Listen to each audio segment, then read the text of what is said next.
lakini natamani wengi mpate kuelewa kwa nini kuna kitu inaitwa madhabahu. Ndio. Na kwa nini bila madhabahu huwezi kumwona Mungu. Yes.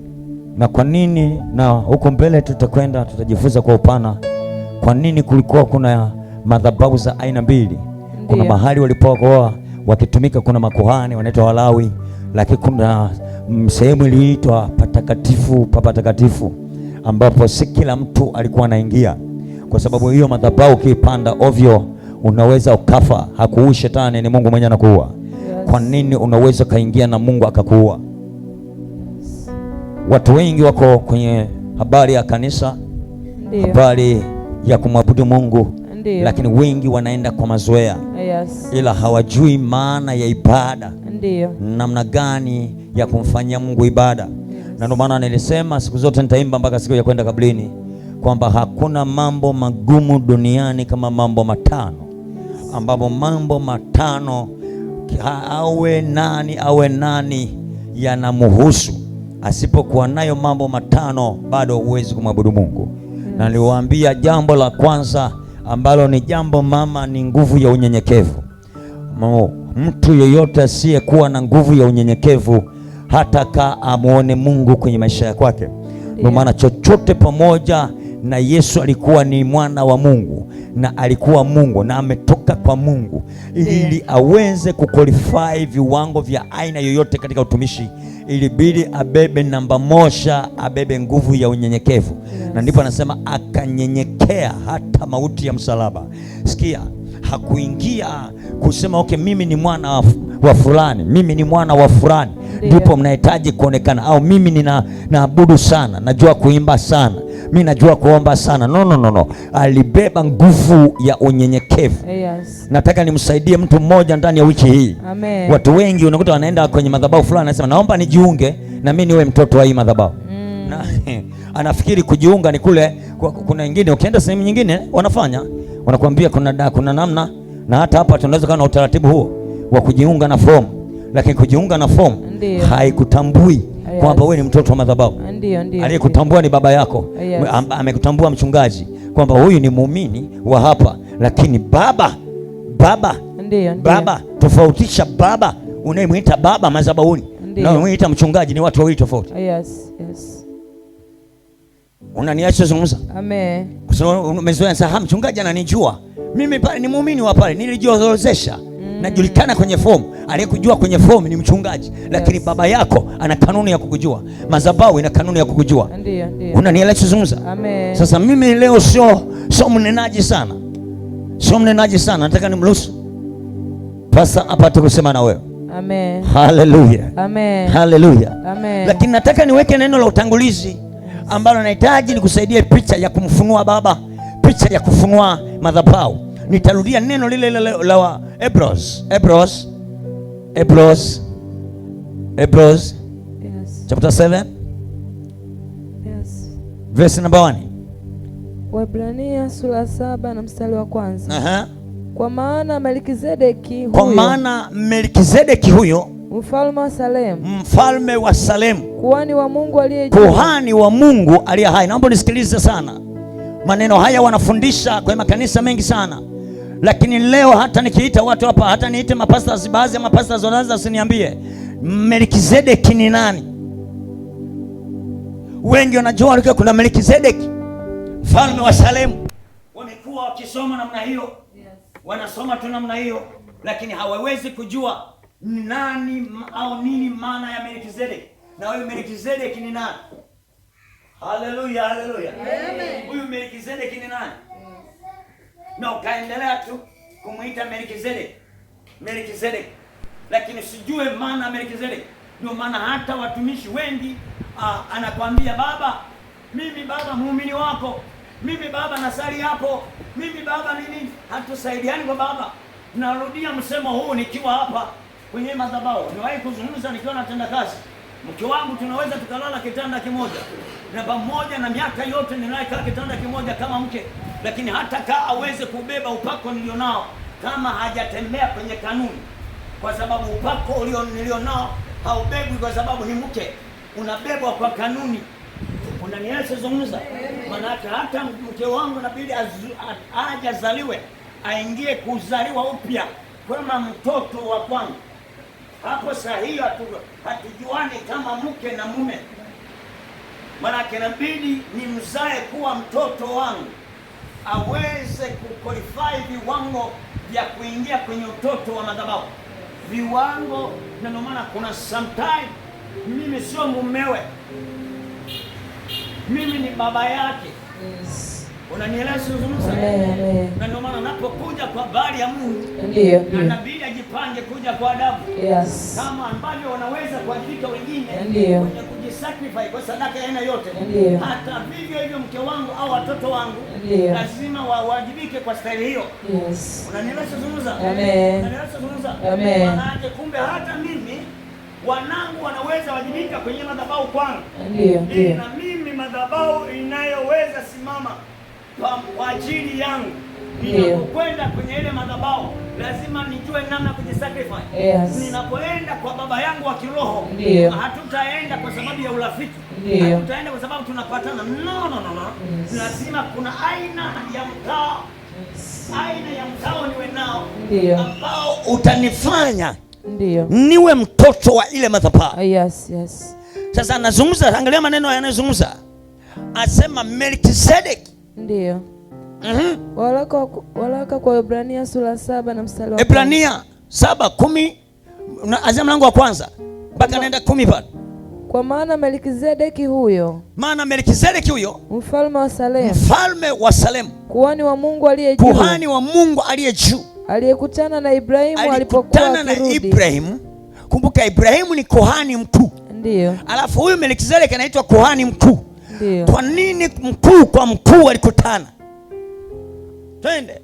Alipokuwa akirudi katika kuwapiga hao wafalme, Ibrahimu alikuwa akirudi kutoka vitani, akambariki.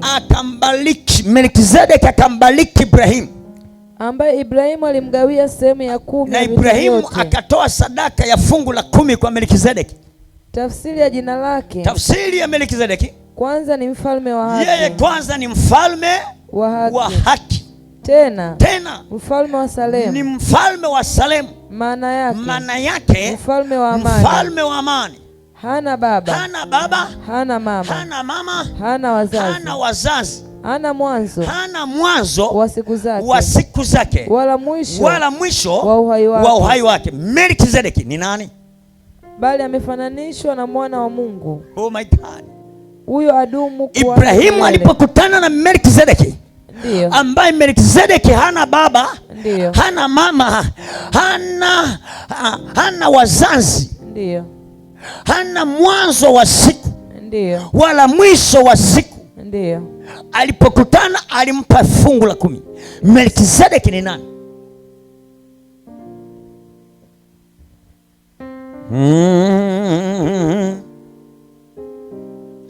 Nataka tujifunze juu ya madhabahu. Amen. Na ndio maana utang'ang'ana sana kugombana na wachawi. Ndio. Lakini ni ngumu kuushinda uchawi. Yes. Ni rahisi kuwashinda wachawi. Ndio. Ni vigumu kuushinda uchawi. Yes. Utang'ang'ana sana na wachungaji. Ndio. Ni rahisi kumpata mchungaji. Ndio. Ni ngumu kuupata uchungaji. Yes. Kwa sababu wengi leo wanafikiri uchungaji ni mtu. Ndio. Wengi leo wakikutana na mitume, haleluya, amen, wakiwatazama mitume wanasema huyu ndio baba, baba. Wanafikiri utume ni mtu. Utume sio mtu. Yes. Mtume ni mtu. Utume sio mtu. Yes. Mchungaji ni mtu. Uchungaji sio mtu. Yes. Mchawi ni mtu. Uchawi sio mtu. Yes. Mganga ni mtu. Uganga sio mtu. Yes. Na maana unaweza kaenda kwa mganga, umemfuata mganga, nahitaji unisaidie jambo, anakuambia ngoja tuulize wakuu. Wakuu gani? Na kati nimekufuata wewe, tuko hapa. Yes. Wakuu gani? Melkizedeki. Sasa sitaki kupoteza muda, nahitaji haya mambo nitakwenda kugusa kwa upana wake. Amen. Nahitaji nimruhusu mtumishi wa Mungu. Amen. uelewe siri ya madhabahu. Yes. Madhabahu ina namna yake ya kutambua watu.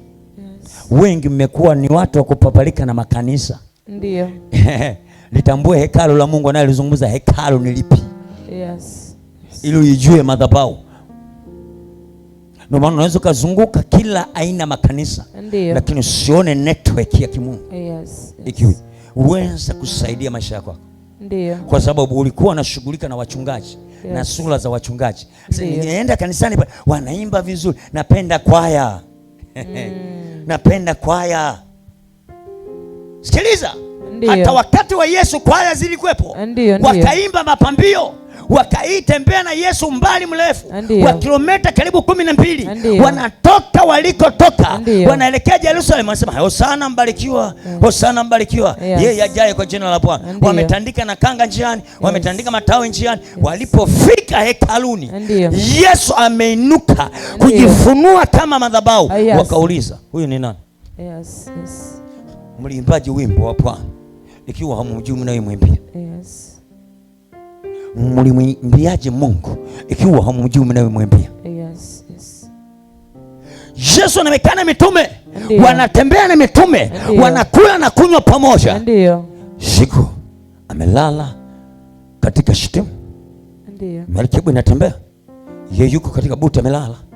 Upepo mkali umeingia, zoruba imeanza, matatizo yameanza, wanachota maji, wana mpaka wamechoka, wakamrudia Yesu. Huoni kama tunaangamia? Yesu huoni akijibishana na watoto? Akainuka, akanyosha mkono, bahari tulia, nawe upepo nyamaza. Kila kitu kikanyamaza. Aliponyamaza upepo, bahari ilipotulia kuchafuka, wanafunzi hawakumsogelea Yesu, wakamwogopa. Wakaja wakatengeneza kigrupu cha kwao, wakaulizana, kwani huyu ni nani? Yes. Je, baba wako wa kiroho unamjua? Je, madhabahu yako naijua? So madhabahu sio kanisa. Ndio. Na ndio maana wanakushinda akili washirikina.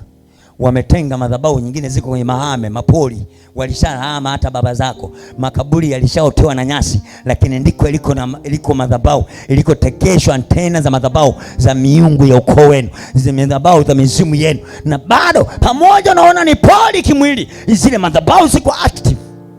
Hello. Amen. Na hata akikuuliza utawaambia sauti ya kimbingu ilikuwa ikiongea. Ndio. Unanieleza? Amen. Natamani ujifunze wiki hii. Ndio. Nini maana ya madhabahu? Yes. Unajua watumishi wengi wameishia kusema madhabahu ni eneo fulani la kukutania, ni eneo fulani. Eneo gani? Tuchimbulie, ukifunue hiki chombo. Ndio. Hiki chombo kinabeba nini? Yes. Hiki chombo kinahusika na nini? Ndiyo. Hiki chombo kinafanya nini? Ndio. Na ndio maana kama Wakristo leo wasipojua chombo kinachoitwa madhabahu kinabeba vitu vya aina gani, sikiliza, hawatakaa ufanikiwe.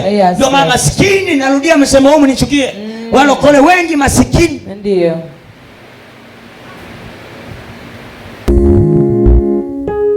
Haleluya. Makofi mengi kwa Yesu.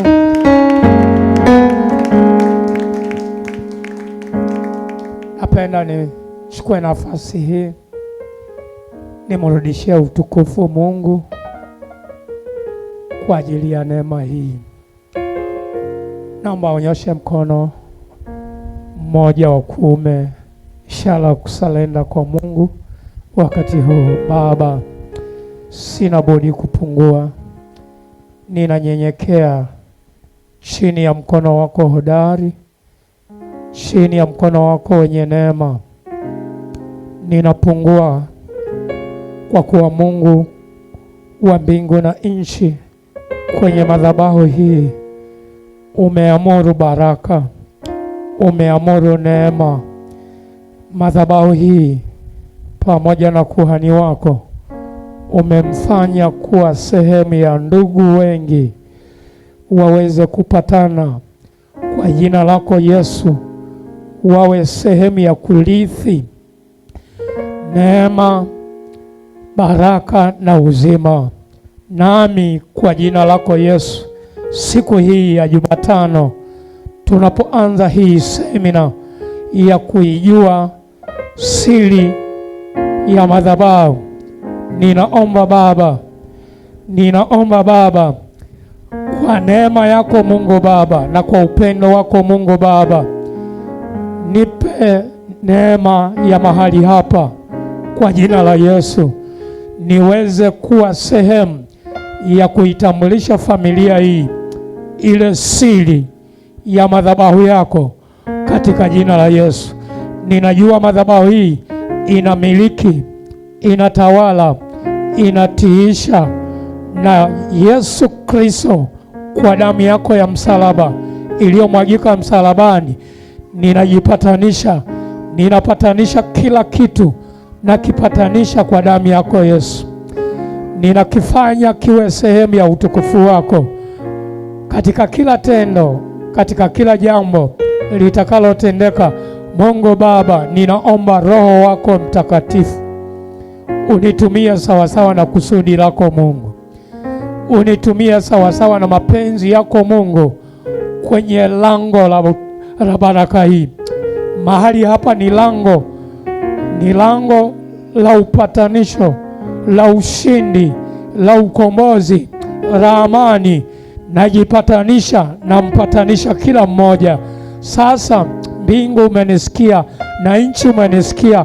Pokea utukufu Mungu Baba. Ninaamuru amani, furaha, Roho Mtakatifu ukaifungue nafsi na dhamiri ya kila mmoja, akapate kufunguka na kuijua siri hii. Katika jina la Yesu nimeomba na kuamini. Watu wote tuseme amen. Amen. Upendo wa Kristo Yesu udumu kwa jina la Yesu. Udumu kwa jina la Yesu. Mpigie Yesu makofi. Amen. Amen. Basi naomba nikupe nafasi hii ukae. Amen.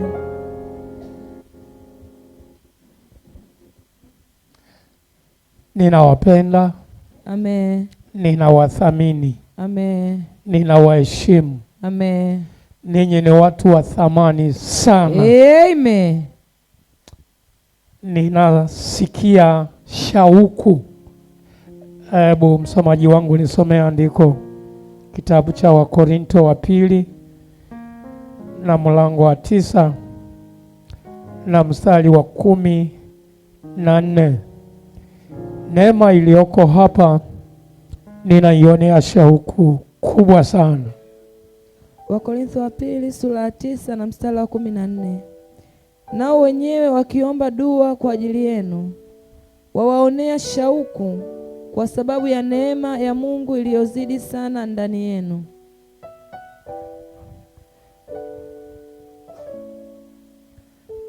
Makofi mengi kwa Yesu. Amen. Neema ziko za aina nyingi. Yes. Lakini ninaona kuna jambo ambalo madhabahu hii imepewa neema na Mungu inayozidi sana. Amen. Pia Yesu makofi. Amen. Ninawathamini, yes. Ninawapenda na ninajua ndani ya siku hizi 5 ndiyo kuna jambo linakwenda kutendeka la tofauti sana. Amen. Amen. Ninakuombea kila mmoja uliyeko hapa. Ndiyo. Chukua nafasi kuwa na nidhamu, yes, na unyenyekevu ili uweze kupokea kile Mungu amekikusudia. Amen. Makofi mengi kwa Yesu. Amen. Somo ni ijue siri ya madhabahu. Ijue siri ya madhabahu. Lakini ninaomba nianze na vipengele vifuatavyo. Madhabahu kwanza ni nini? Madhabahu, unajua zamani nilikuwa nasikia tu madhabahu, nilikuwa hata sielewi. Lazima upate kujua nini maana ya kitu kinaitwa madhabahu. Pia Yesu makofi.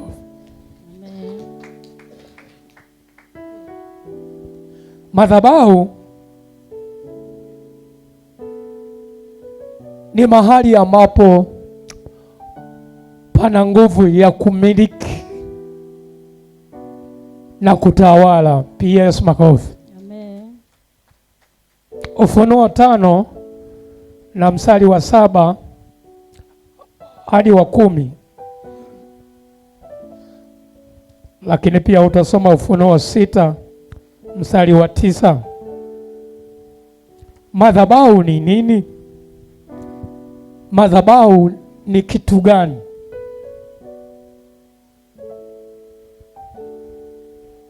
Ufunuo sura ya 5 na mstari wa 7. Akaja akaitwaa kile kitabu katika mkono wa kuume wake yeye aliyeketi juu ya kile kiti cha enzi. Hata alipokitwaa kile kitabu, hao wenye uhai 4 na wale wazee 24 wakaanguka mbele za mwanakondoo. Kila mmoja wao ana kinubi na vitasa vya dhahabu vilivyojaa manukato, ambavyo ni maombi ya watakatifu. Nao waimba wimbo mpya wakisema, wastahili wewe kukitwaa hicho kitabu na kuzifungua mihuri zake, kwa kuwa ulichinjwa, ukamnunulia Mungu kwa damu yako watu wa kila kabila na lugha na jamaa na taifa, ukawafanya kuwa ufalme na makuhani kwa Mungu wetu, nao wanamiliki juu ya nchi. Yatosha. PS makofi. Hapo utaona kuna kitu kinaitwa mkono, lakini kuna kitu kinaitwa kitabu. Ndiyo. Kinachoorodhesha majina. Ndiyo. Ya walioitwa na huyu mwanadamu Kristo. PS makofi. Amen. Kule ameitwa mwanakondoo kwa sababu akiwa binadamu alifanyika sehemu, alifanyika sanisha au kupatanisha vitu vyote vya hapa ardhini na Mungu wa mbinguni. Yes, makofi. Utanisomea pia Timotheo wa kwanza 2 mstari wa 4 na wa 5.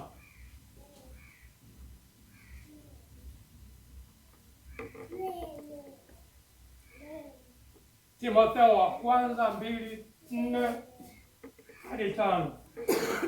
Timotheo wa kwanza sura ya 2 na mstari wa 4 hadi wa 5.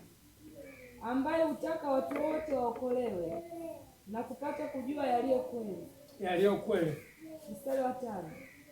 Kwa sababu Mungu ni mmoja, na mpatanishi kati ya Mungu na wanadamu ni mmoja, mwanadamu Kristo Yesu. Yes, makofi. Nini maana ya madhabahu? Madhabahu ni mahali ambapo pamebeba nguvu ya kumiliki na kutawala. Neno miliki, vinamilikiwa vitu visivyokuwa na uhai. Neno tawala, vinatawaliwa vitu vilivyo na uhai. Kwa hiyo ukija hapa, kuna namna jina lako ukishaamini na kukubali kujua yaliyo kweli, kumjua Mungu na kujua yaliyo kweli, unafanyika kuwa sehemu ya mtu uliyekabidhiwa kwenye kitabu kinachoshikiliwa kwa mkono wa kuume wa mwanakondoo aliyechinjwa. Neno chinjwa linamaanisha angamizwa, teketezwa, na ndio maana anaitwa Kristo. Yes, makofi. Alimwaga damu. Na madhabahu, kwenye kipengele madhabahu ni nini? Lakini hakuna madhabahu bila mambo matatu kuwepo. Kuna vitu vitatu kwenye madhabahu, lakini huyu mwanakondoo aliyechinjwa Hivyo vitu vyote alikuwa navyo. Yes, makofi. Kwenye Ufunuo 6:9, hebu soma. Ufunuo sura ya 6 na mstari wa 9. Na alipoifungua muhuri ya 5, nikaona chini ya madhabahu roho zao waliochinjwa kwa ajili ya neno la Mungu na kwa ajili ya ushuhuda waliokuwa nao.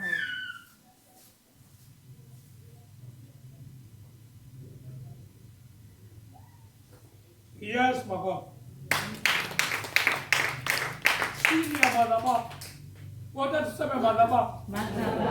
Madhabahu haijengwi hewani. Madhabahu inajengwa ardhini. Kwa hiyo chini ya madhabahu hii kunakuwa kuna roho ya kila aliyeitwa kumilikiwa, kutawaliwa mahali hapo. Yes, makofi. Na siri au sifa ya kushinda madhabahu ya ulimwengu uliokotoka, ili kuishinda lazima uwe na sifa kadhaa.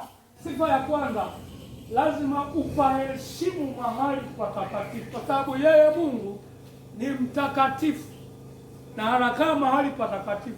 Yes, makofi. Kwa hiyo unapokuwa umeitwa, anasema kupitia damu yake yeye alichinjwa. Manake yeye alifanyika kuwa kafara, alifanyika kuwa sadaka. Ile damu ilipomwagika, akaitumia kuwanunua watu wa kila kabila, kila lugha, kila jamaa, akawanunua, akawakabidhi kwa Baba. PS makofi. Amen.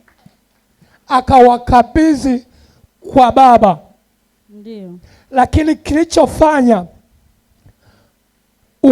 tukombolewe au tununuliwe au tupatanishwe ni ile damu iliyomwagika kwenye mwili wake. Yes. Na miongoni mwa vitu vilifanyika damu, mikono yake ilikuwa sehemu ya kumwaga damu. PS makofi. Amen. Kwa hiyo unapokuja hapa, tafsiri yake manake madhabahu. Nini maana madhabahu? Madhabahu ni mahali ambapo pamebeba nguvu ya kumiliki na kutawala. Kwa jina la Yesu Kristo wa Nazareti, yeye anaitwa mwanadamu. Kristo Yesu ni mmoja tu, hawapo wawili. Ni binadamu, lakini amesimama kufanya upatanisho. Anawapatanisha, na hawezi kuwapatanisha popote. Ni lazima pawepo mahali panaitwa alipomwaga damu yake. Alipofanyiwa kafara, hakufanyiwa hewani, alifanyiwa kwenye ardhi, akiwa ametundikwa kwenye mti. Ile damu inavyotoka, mikono ilikuwa inawakilisha anamiliki mauti au ubaya uliokuwa ndani ya watu. PS makofi. Na ndio maana ni yeye peke yake anayemiliki kule mbinguni au kule aliko, anayemiliki kitabu cha waliokombolewa. PS makofi. Anayemiliki kitabu, siri ya kila mmoja. Ukishaitwa, ukishakubali kusema nimekubali kuwa wa Yesu Kristo, maana yake Kristo kila mahali ana neema yake, anavyotaka yeye anaiachilia mahali hapo. PS makofi. Ukishakubali maana yake tayari roho yako. Na ndio maana kinachowafanya watu wachelewe kufanikiwa au kubarikiwa ni kwa sababu hawana nidhamu na mahali pale ambapo wameitiwa. Yes. Bwana Yesu asifiwe. Amen. Na unajua ukisha kuwa tayari umeitwa, sifa unaotakiwa kuwa nayo, unatakiwa uwe mnyenyekevu. Yes. Unatakiwa uwe mtii. Ndio. Kwa sababu unapokuwa mtii, hii madhabahu inakuwa inakupiga kafara. Wangapi wananielewa hapa? Maana unavyotii, unanyenyekea, roho yako inakaa chini ya madhabahu, jina lako linakaa kwenye kitabu cha Mwanakondoo. Yes. Maombi yako au ya kuhani aliyoko hapa yanakuwa harufu na manukato kule, jina lako linakuwa linatajwa mara kwa mara, na unaona raha na unaona amani. PS makofi. Amen. Ijue siri ya madhabahu. Lakini madhabahu nini? Ni mahali panapo miliki. Na ndio maana ukiona una matatizo, una shida yoyote, ndiyo, ukishafika kwenye madhabahu, manake hiyo shida utaishinda tu kama utakuwa mnyenyekevu. Yes. Hata kama walipanga wakuuaje, usitishwe kufa, kwa sababu huyu ndo anakufa. Hii madhabahu itakufanya umilikiwe na hiyo mauti. Ndiyo. Makofi mengi kwa Yesu. Amen. Ila na ndio maana waoga hawawezi kuingia mbinguni. Ndiyo. Kwa sababu madhabahu hivi hapa, kwa neema ninayoiona hapa. Ndiyo. Kwanza ni wapi? Hebu nipigie makofi. Amen. Naionesha huku neema iliyoko hapa. Amina. Hii neema, uchungaji na mchungaji ni vitu viwili tofauti. PS makofi. Amen. Huyu binadamu Kristo alichokuwa amebeba kupatanisha, anaonekana ni mtu lakini sio wa kawaida. PS makofi. Amen. Lakini alikubali kunyenyekea, damu yake ikamwagika. Ndiyo. Kama unafuatilia akiwa msalabani, walimpigilia misumari huku na huku, ni mwanadamu huyu. PS makofi. Lakini yeye alinyenyekea. Sema alinyenyekea. Alinyenyekea. Alikubali wafanye wanachotaka. Ndiyo. Kwa sababu nia yake, shauku yake ilikuwa watu wote nitakaowaita na kuwaingiza kwenye orodha yangu watakuwa sehemu ya kushinda mauti za ulimwengu huu. Yes. Watakuwa sehemu ya kumiliki, ya kutawala nchi. Sema nchi. Sema nchi. Hii ardhi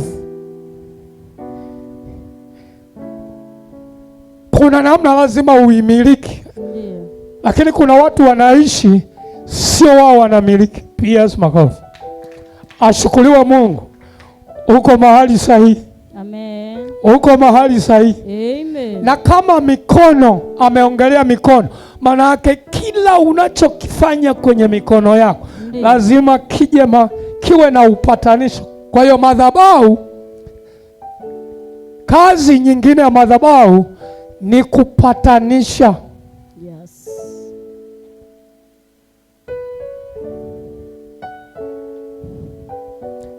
Madhabahu ni mahali pa kufanya upatanisho. Ndiyo. Bwana Yesu asifiwe. Amen. Upatanisho. Lakini upatanisho huu unapatanisha vitu vya ardhini hata vya hewani. PS makofi. Amen. Na ndio maana mahali hapa, kauli inayotoka hapa, manake ardhi unapatanishwa na damu ya mwana kondoo. Yes. Popote, iwe kwenye maji, iwe kwenye milima, iwe kwenye misitu. Akitokea aliyeitwa kwa jina, akitokea hapa kaenda kwenye msitu wa Waluguru, amekwenda kuharibu kazi, amekwenda kufanya jambo jipya. PS makofi. Amen. Halo. Amen. Kwa hiyo kazi katika swala la kumiliki, kazi mojawapo ya madhabahu kwenye kitabu cha Walawi 17 mstari Walawi 17 mstari kuanzia wa 5 au wa kwanza, nisomee taratibu Madhabahu ni mahali pa kumiliki au kumilikiwa na kutawaliwa, na ndio maana kila aliyejenga madhabahu, kama ni Mungu amempa neema ya kujenga madhabahu, madhabahu inahitaji kwanza, inahitaji usafi, utakatifu katika kila tendo unalolifanya, iwe yani vitu vyote vitakavyoungana na uliyeitwa lazima uzingatie utakatifu. Kama usipozingatia utakatifu, maana yake giza litakuwa na uhalali na wewe, shetani atakuwa na uhalali na wewe. Yes. Bwana Yesu asifiwe. Amen. Walawi sura 17 na mstari wa kwanza. Bwana akamwambia Musa akisema, sema na Haruni na wanawe na wana wote wa Israeli, ukawaambie, neno hili ndilo aliloliamuru Bwana akisema, mtu awaye yote wa nyumba ya Israeli atakaye chinja ng'ombe au mwanakondoo au mbuzi ndani ya marago, au atakaye mchinja nje ya marago, wala hamleti mlangoni pa hema ya kukutania, ili amtoe kuwa matoleo kwa Bwana mbele ya hema ya Bwana, mtu huyo atahesabiwa kuwa ana hatia ya damu. Atahesabiwa kuwa ana hatia. Kwa tafsiri nyingine unayoandika, madhabahu ni lango la amani, ni lango la baraka, ni lango la furaha kwa ajili ya kila ulichonacho. Ndiyo. Chochote. P.S. Mago. Amen. Ni lango, hata kama unalima, unafanya biashara. Ndiyo. Chochote unachofanya, ukitaka usihesabiwe hatia kwenye ardhi, madhabahu lazima ikupokee. Yes. Wangapi wananielewa hapo? Kama ukijifanya kidada, ukijifanya kiburi, unahesabiwa hatia. Sema hatia. Hatia. Nikisema hatia, maana yake unakuna mashtaka. Ndiyo. Zaburi 16 mstari wa 6, 26 mstari wa 6. Unahesabiwa hatia. Neno hatia linakufuata kupitia ardhi, kwa sababu ardhi popote utakapotemea lazima itambue wewe uko sawa kwenye upatanisho, kwenye lango la baraka, kwenye lango la amani. Kama hauko sawa, vitu vitaanza kukukataa. Pia makofi. Naiona amani ije kwako. Rudia huo watano. Zaburi umeshaenda Zaburi. Hebu soma mstari wa 5 na wa 6. Zaburi sura 26 mstari wa 5 na wa 6. Nimelichukia kusanyiko la watenda mabaya, wala sitaketi pamoja na watu waovu. Mstari wa 6. Nitanawa mikono yangu kwa kutokuwa na hatia, na kuizunguka madhabahu yako, e Bwana. P.S. makofi. Makofi mengi kwa Yesu. Amen. Kwa hiyo kwenye madhabahu hii unapokuna, unaitii, unanyenyekea, unakuwa na utayari. Ndiyo. Hii ardhi inakuwa haina hatia na wewe. Ndiyo. Popote unapoenda, utaingia mahali wanaiba, wanachomoa, lakini kwako hawezi kuiba. Amen. P.S. makofi. Amen. Utakaa mahali huwa wanakaa kwa shida, kwa tabu, lakini katikati ya wanaolia wewe utacheka. Amen. P.S. makofi. Amen. Ila uwe mwangalifu, linda sana usikae kwenye kusanyiko la waovu. Ndiyo. Utakufa haraka. Yes. P.S. makofi. Wewe uwe unatambua mimi sina hatia, madhabahu imenishika. P.S. makofi. Amen. Madhabahu imenishikilia. Na nimekwambia madhabahu ili ikamilike kuwa madhabahu lazima iwe na vitu vitatu. Cha kwanza ni madhabahu yenyewe. Ndiyo. Cha pili ni kuhani, ni mpatanishi, ni neno lake. P.S. makofi. Ni neno lake, na ndio maana madhabahu hii ina aliyefanywa kuwa makao ya hilo jina. Ndiyo. Sema makao. Makao. Ina mtu ambaye yeye Mungu ameamua kusema ninaweka makao ya jina langu kwa huyu kuhani. Yes. Ili watu wote wa kabila zote, wa lugha zote, wa jamaa zote watakapokuja kuleta uso wao hapa, wataanza kuona raha na amani, kwa sababu wamelijilia jina. PS makofi. Lakini hili jina ni lazima liwe linamiliki nchi inayoitwa ardhi, ambayo madhabahu sasa inajengwa, na madhabahu inajengwa kwa mikono. Na ndio maana furahi sana ukiwa mtoto wa madhabahu, furahi sana mikono yako kutumika maeneo hayo. Yes.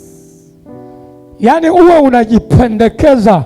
Ndio. Ukiona nimekuja mchungaji kama mimi, ndio, ukisikia kufanya jambo, penda kufanya ukipata kauli kutoka kwenye madhabahu hii. Yes. Usikurupuke.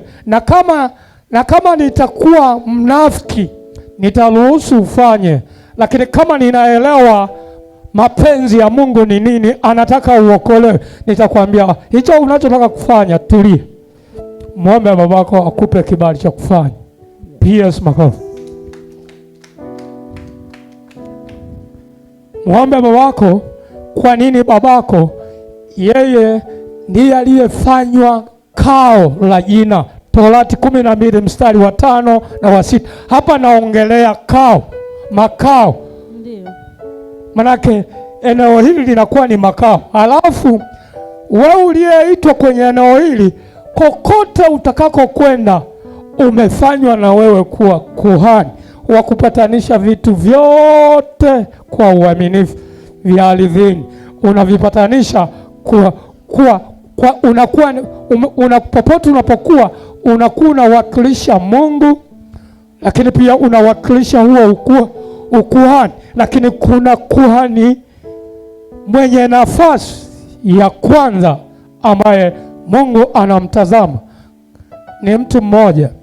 PS makofi. Na huyu mtu mmoja anamfanya atengenezewe ndugu. Kwa hiyo kila wageni, kabila, lugha, jamaa zikijiconnect, maana yake wanafanyika mwili mmoja wa mtu mmoja anaitwa binadamu Kristo, mpatanishi kati ya wanadamu na Mungu wa mbinguni. PS makofi. Makofi mengi kwa Yesu. Hatia hii ardhi, kuna dhambi huko nyuma tulifanya, hatukufanya hewani, tulifanya kwenye ardhi. Ndio maana lazima ukutane na madhabahu itakayo kuosha. Rudi hiyo Walawi 17 mstari wa 5, tutaendelea. Itakayokuwa inakuosha. Kwa hiyo madhabahu kwanza ni lango la baraka za mbinguni, ni lango la baraka za ardhini, ni lango la baraka za tumbo linalokuzaa. Sema wote, lango. Kwa tafsiri nyingine, hema. Bwana Yesu asifiwe. Amen. Hebu rudia, soma mpaka wa 11. Mambo ya Walawi sura ya 17 na mstari wa 11. Kwa kuwa uhai wa mwili huu katika hiyo damu, nami nimewapa ninyi hiyo damu juu ya madhabahu, ili kufanya upatanisho kwa ajili ya nafsi zenu, kwani ni hiyo damu ifanyavyo upatanisho kwa sababu ya nafsi.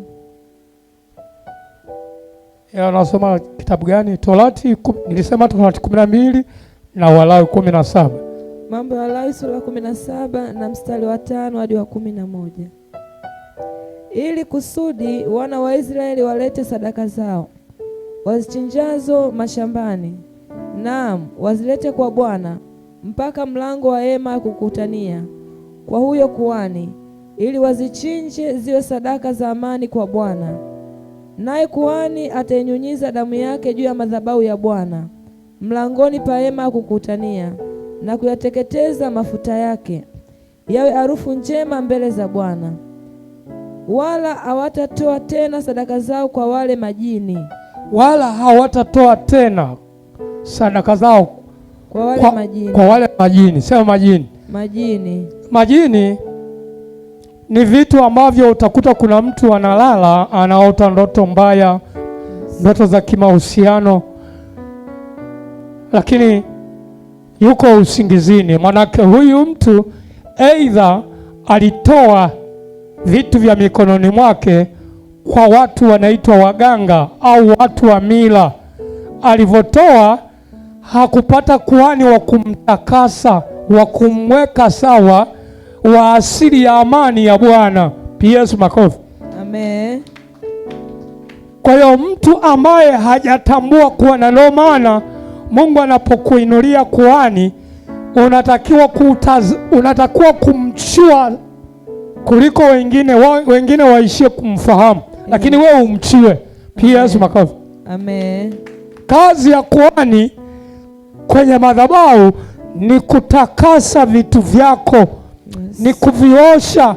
Yes. Wengine huo wabishi hapa. Mimi nataka nikwambie, hata kama mnauza nguo, ndio, hata kama mnauza soda, ndio, jifunze kumtumia kuhani wako avishike. Yes, yes. Unaona pastor hapa anashika leso tu anavyo.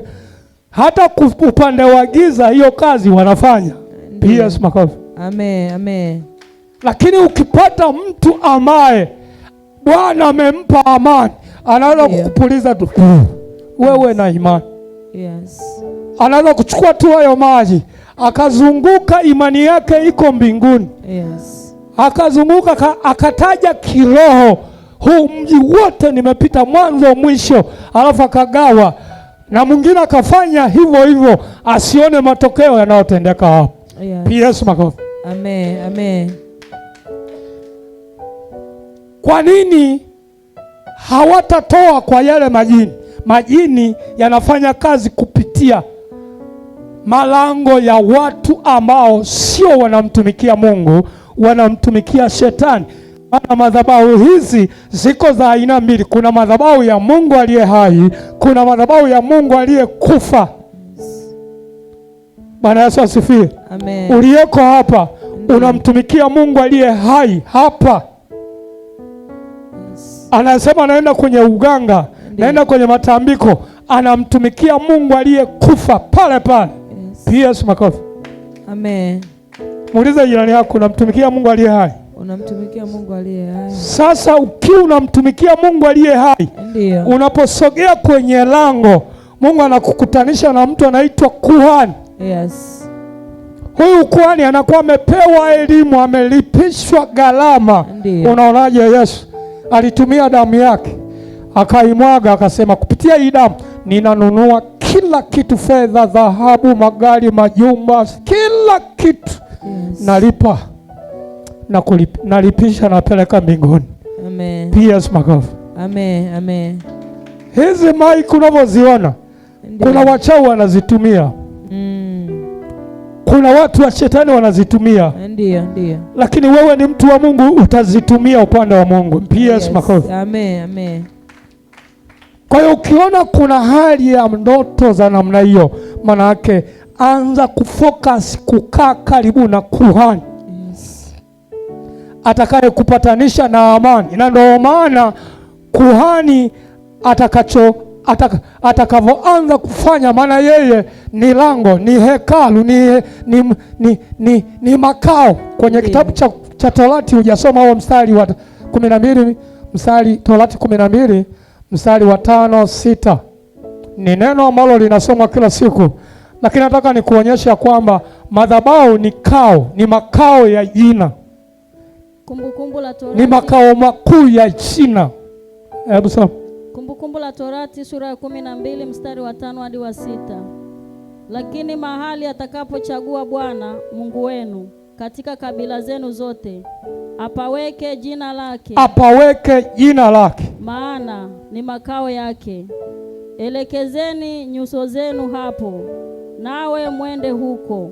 Pelekeni huko sadaka zenu za kuteketezwa na dhabihu zenu na zaka zenu na sadaka ya kuinuliwa ya mikono yenu. na nadhiri zenu na sadaka zenu za hiari na wazaliwa wa kwanza wa makundi yenu ya ng'ombe na kondoo. Yes, makofi. Wote tuseme uso. Uso wako wapi umewekeza? Lazima uelekeze mahali makao ya jina lipo.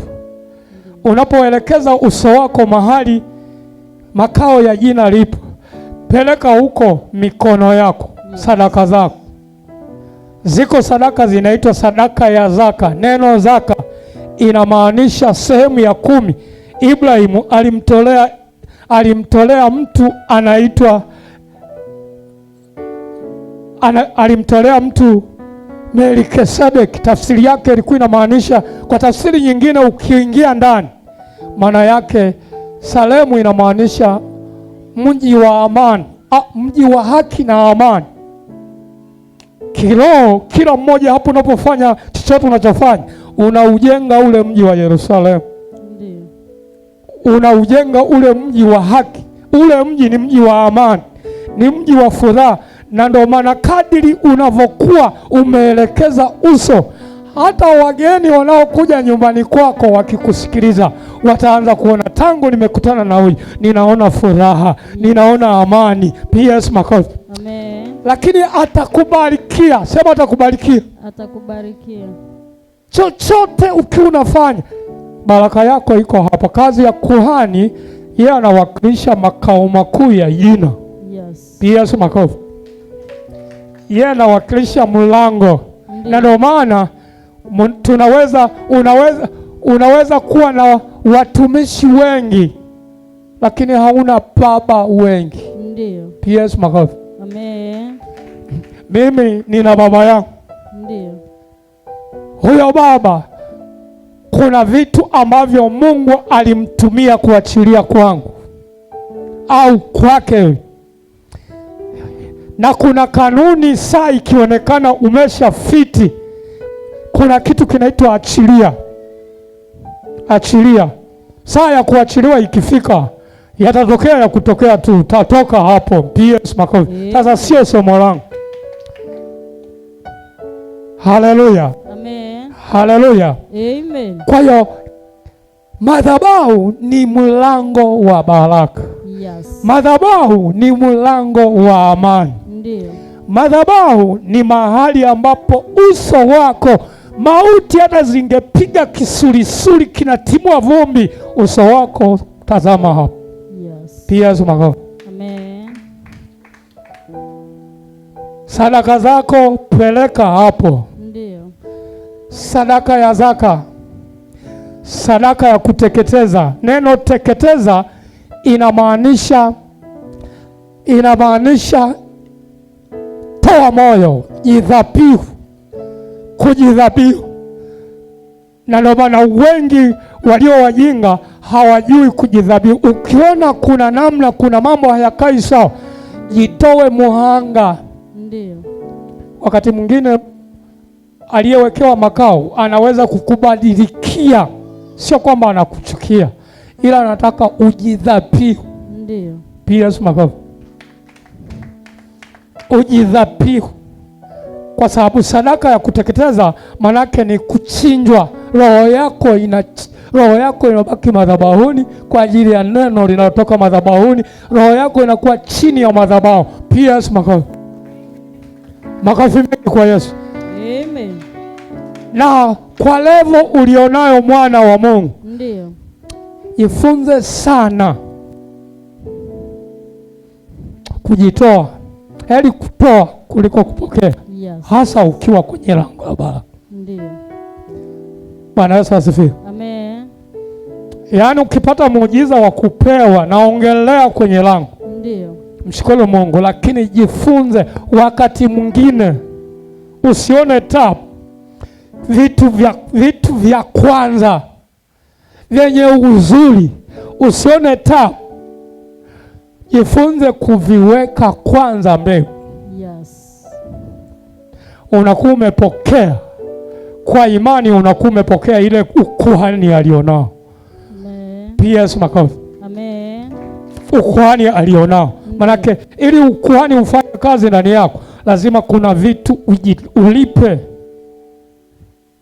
Nikisema kulipa hautanielewa. Wengi wanafikiria kutoa sadaka. Unatakiwa kujitoa moyo wako. Miongoni mwa kujitoa ni kunyenyekea. Ndio. Unanyenyekea saa zingine mtu unaona kama hakuelewi, lakini haumwangalii huyu mtu, unaangalia ukuhani wake. Yes. PS makofi. Amen. Makofi mengi kwa Yesu. Amen. Naongelea hiyo siri ya madhabahu. Kwa hiyo madhabahu kazi yake ni kumiliki. Na ndio maana Yesu Kristo alikuwa amebeba vitu vitatu vyote. Kumbuka nimeongea nimesema kuna madhabahu yenyewe. Ndio. Kuna sadaka. Ndio. Kuna sadaka. Yesu alitoa damu kafara. Lakini kuna kuhani. Kuna kuhani. Hivi vitu vitatu, msemaji. Huwezi takaswa bila kuwa na neno linalokuosha. PS makofi. Amen. Chochote kikitendeka lazima kuhani aviweke wakfu, avitakase, avikabidhi kwa Baba. PS makofi. Amen. Na ndio maana kuna mtu anakuja amechoka, amesikia kukata tamaa, lakini kadri unavyozidi kusikiliza neno unaanza kuona raha, unaanza kuona amani, unaanza kuona uhuru. Unasema mimi hapa na mimi niko tayari kuzaliwa. Niko tayari kuwa miongoni mwa kuhani huyu. Niko tayari kuwa miongoni mwa Mungu huyu mmoja. Kupitia kuhani huyu mmoja. PS makofi. Amen. Unavyokuwa hivyo, maana yake sasa inabidi madhabahu ianze kukumiliki. Ndio. Kama kulikuwa ulizaliwa kichawi, inabidi uchawi uanze kukanyagwa. Yes. Wakati unaelewa? Amen. Kama ulizaliwa mtu wa kupenda mabaya, unyenyekevu wako utakusaidia roho ya mabaya itiishwe, irudi kwa. Ndio. PS makofi. Amen. Kama ulikuwa mtu unapenda mambo ya mizaha ya kidunia dunia, ndio, wewe ukiwa mnyenyekevu kwenye madhabahu itakuchonga. Yes. Hata kama ulikuja uchi utajua namna kuvaa. Ndio. PS makofi. Amen. Hata kama ulikuja umekata tamaa, tamaa itaondoka, utaanza kusema sasa ninapata akili. Yes. Ninajua cha kufanya, nasimama kwa miguu yangu. PS makofi. Amen. Na mimi ninayo shauku, ninawaombea ninyi, mnakwenda kuwa mwangaza, mnakwenda kuwa baraka. Amen. Mnakwenda kuwa washindi. Amen. Pokea kuwa washindi na zaidi ya washindi. Amen. Kipengele hiki cha kuitwa utakatifu, Torati 14 mstari wa 2. Utakatifu. Yeye Mungu ni mtakatifu na anakaa mahali patakatifu. Kumbukumbu la Torati sura ya 14 na mstari wa 2. Kwa kuwa taifa takatifu kwa Bwana Mungu wako, na Bwana amekuchagua kuwa watu wake hasa kuliko mataifa yote yaliyo juu ya uso wa nchi. Mwangalia jirani yako, mwambie Bwana amekuchagua wewe hasa. Bwana amekuchagua wewe hasa. Uwe wake hasa. Uwe wake hasa. Unajua pakiwa pana bwana pana bibi harusi. Amen. Uko tayari kuwa bibi harusi? Bibi harusi huwa ni msafi. Ndio. PS makofi. Amen. Lakini usisahau juu ya uso wa nchi hii, ndio, wewe nimekuchagua kuliko hao wote, kabila, lugha, jamaa. Wewe nimekufanya uwe wangu. Yes. PS makofi. Amen. Kwa hiyo utatembea kwenye ardhi, wengine wanachukuliwaga nyayo zao, udongo wanalogwa. Wewe wakichukua udongo unawakataa. Ndio. PS makofi. Amen. Udongo unawaambia sisi hatuwezi fanya kwenu, tunafanya kwa huyu. Yes. Amechaguliwa. Yes. Bwana amempenda hasa. PS makofi. Amen. Wiki hii naiona kuna jambo ambalo Mungu anaenda kukutengenezea. Yes.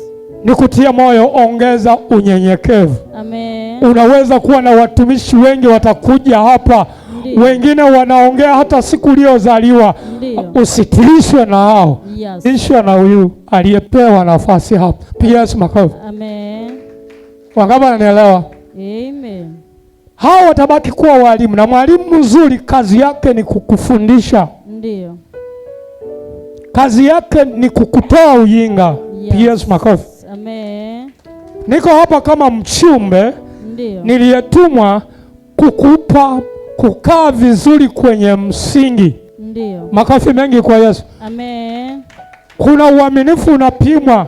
Ulikuja hapo ulikuwa hujui kusimama hapo mpaka uitwe, lakini unyenyekevu wako unakusaidia, unaanza kujua dakika hii natakuwa kukaaje.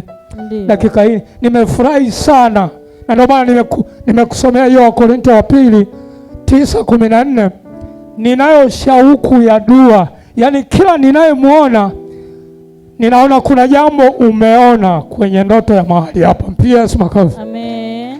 Umeme ukizima kama yule mwingine, huyu anawasha, huyu anafagia, hii itawapa kufanyika kuwa mtu huyu aliyechaguliwa juu ya nchi hii kwa ajili ya Bwana.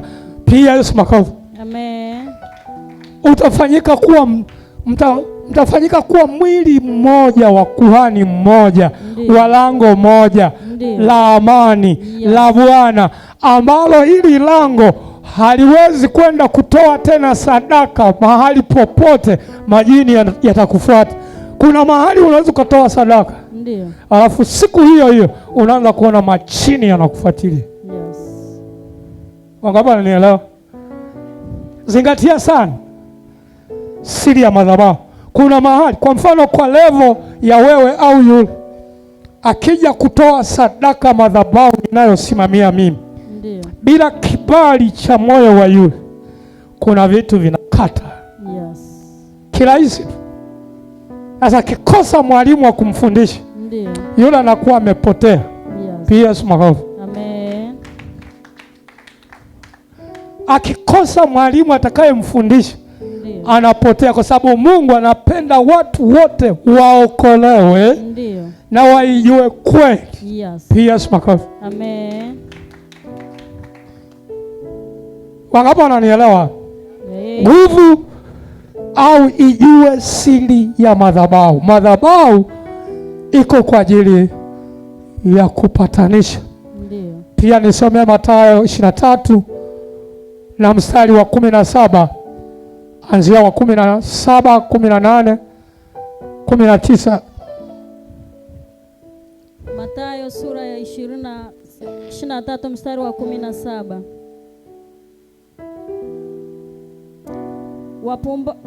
Wapumbavu ninyi na vipofu, maana ni ipi iliyo kubwa, ile madhabahu au lile hekalu litakasalo dhahabu? Wote tuseme itakasayo. Itakasayo. Mungu akiwa mbinguni, vitu vyote vilivyoko ardhini,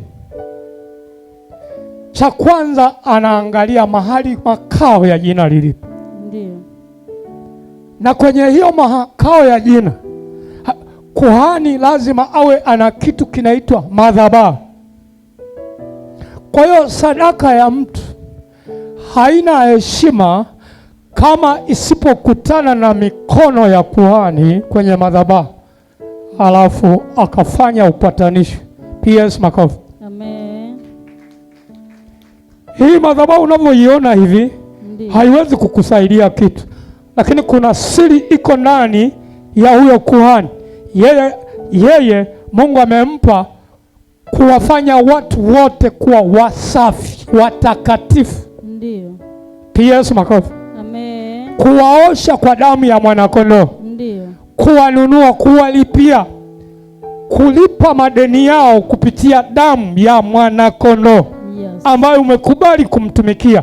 Kwa hiyo unyenyekevu wako, na ndio maana kuna mtu unaweza usitoe sadaka yoyote ya vitu, lakini kadiri ulivyojitiisha, umejitoa kafara, miungu ya huko ulikotoka haitakuwa na nguvu, kwa sababu madhabahu inakutambua wewe ndio unayefanya kazi kwenye mikono yako, inashiriki kufanya chochote mahali hapa, sio kwa kulazimishwa. Yes. Pia makofi. Amen. Na ndio maana ukija hapa madhabahuni una nia mbaya, ndio, unaweza ukapata hasara kubwa. Yes. na unakufa.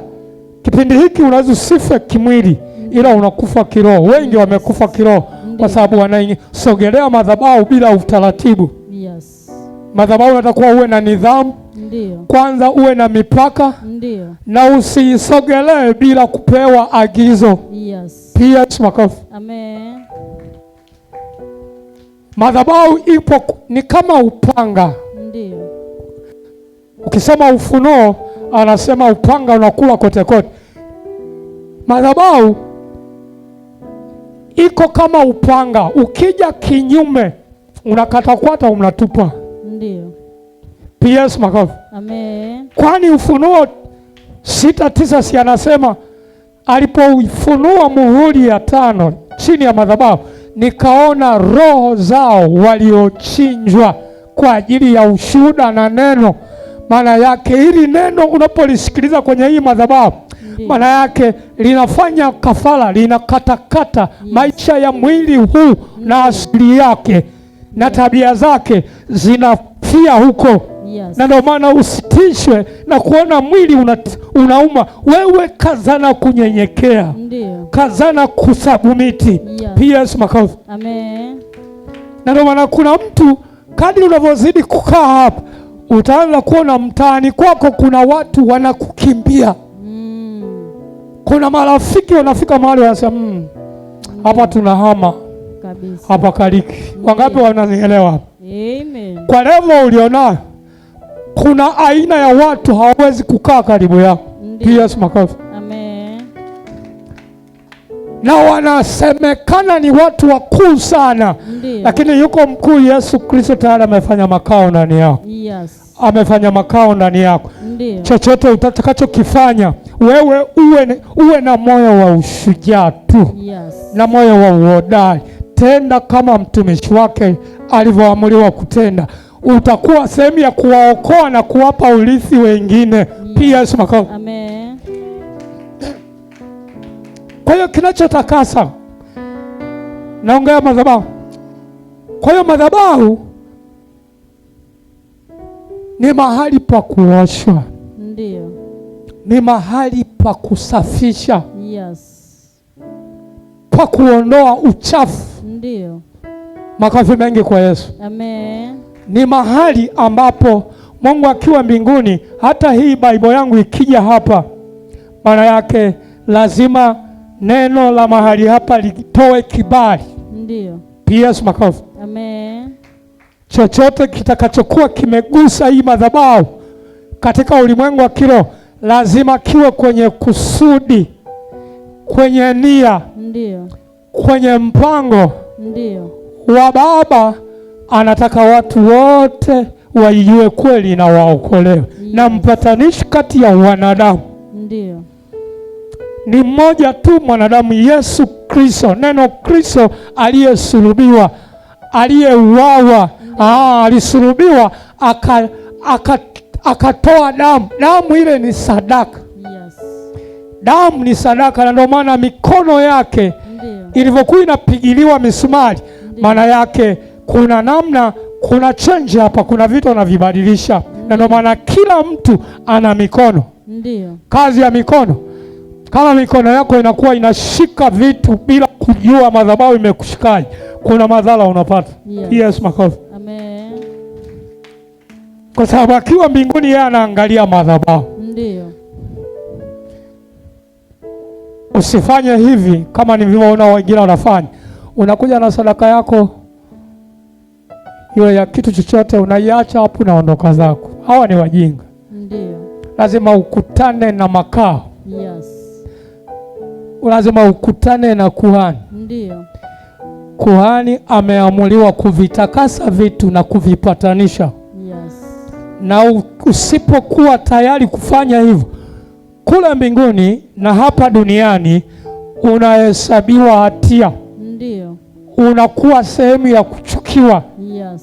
Kwa hiyo kumbe usipopatanishwa kwenye lango la kupitia madhabahu, ndiyo, unakuwa sehemu ya chukizo, wewe na wageni wako nyumbani. Yes. Wewe na vitu vyako vyote, ndiyo, vinakuwa chukizo. Yes. Bwana Yesu asifiwe. Amen. Pia Yesu makofi. Amen. Ni rahisi tukitaka kufanya wageni wa aina yoyote wakija nyumbani kwako wawe sehemu ya amani, furaha pamoja na wewe. Ndiyo. Kuna kanuni, unatakiwa uso wako, taarifa zako zisicheze mbali na kuhani mpatanishi. Yes. Tulikuwa tunasoma Walawi 17. Hebu soma wa 8 mstari wa 8 mpaka wa 11. Kipengele hiki kinaongelea upatanishi kwa sababu Mungu anaheshimu madhabahu. Madhabahu ndio yeye anaweza kaangalia vitu vyote vya toa ngoma kwenye neema hii. Anaangalia mpaka chumbani kwako, kazini kwako, unafanya nini.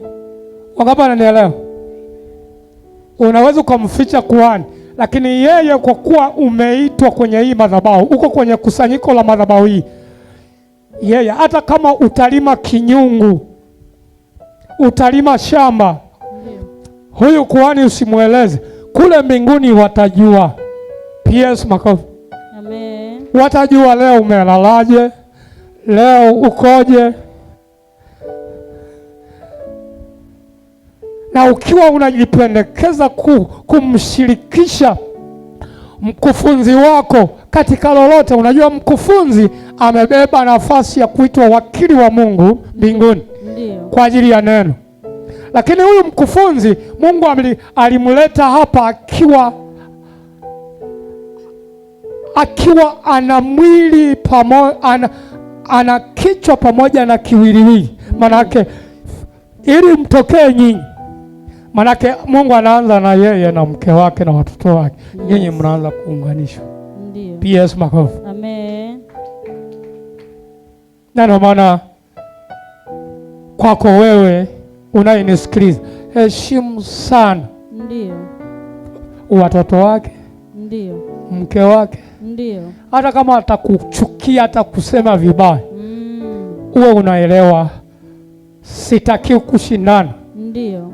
Kwa sababu umetokea wakati wa namna hii, lakini mimi natakiwa kutambua amani yangu haipo mbali na hao. Yes. PS makofi. Amen. Furaha yangu haiko mbali na hao. Ndio. Wajinga wengi walifika mahali wakaanza kuzalau. Ukizalau tu vitu vya kuhani, ndio, chochote ukakichukulia kawaida, ndio, umeukataa muujiza. Yes. Amen. Umeukataa muujiza. Hebu soma hiyo Walawi 17 mstari wa 8 hadi wa 11. Ninaongelea madhabahu ni mahali pa kupatanisha, upatanisho, kutakasa, kutenga. Ni mahali pa kutenga vitu. Ni mahali pa kuvifanya vitu viwe vya Bwana. Ndio. Hebu soma. Mambo ya Walawi sura ya 17 mstari wa 8 hadi wa 11. Nao utawaambia, mtu awaye yote katika nyumba ya Israeli au miongoni mwa wageni wanaokaa nao, atoaye sadaka ya kuteketezwa au dhabihu, wala haileti mlangoni pa hema ya kukutania, ili aisogeze kwa Bwana, basi mtu huyo atatengwa na watu wake.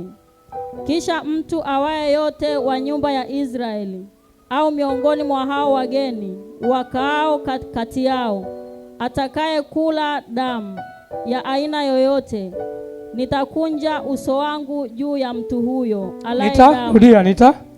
Nitakunja uso wangu. Sema nitakunja uso wangu. Nitakunja uso wangu. Ukicheza na familia ya hao, ndio, nitakunja. Aidha kwa ujinga, utaona wanakuchekea, lakini mioyo yao imekunja. Ndio. Gharama ya kufanya hao watu, gharama ya kufanya hili lango liwe na furaha kwako, unatakiwa uanze kusacrifice moyo wako. Ndio.